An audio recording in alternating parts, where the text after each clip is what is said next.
સુરતમાં રત્ન કલાકારને ગે ડેટિંગ એપ પર ચેટિંગ પછી મીટિંગ પડી ભારે, કપડાં ઉતરાવી 1.80 લાખ રૂપિયા પડાવી લીધા।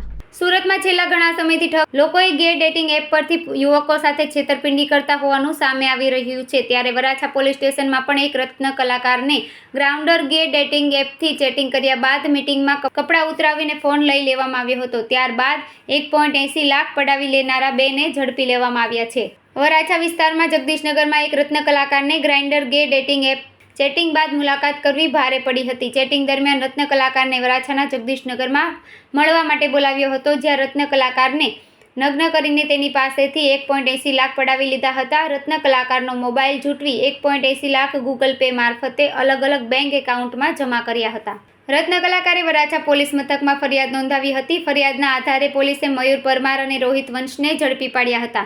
બંને આરોપીઓ પાસેથી 80,000 કબજે કરવામાં આવ્યા હતા, જ્યારે બાકીના રૂપિયા આરોપીઓ ખર્ચી નાખ્યા હોવાનું કહ્યું હતું। આ આરોપીઓએ અગાઉ એટલા લોકોને શિકાર બનાવ્યા તે અંગેની તપાસ હાથ ધરવામાં આવી છે।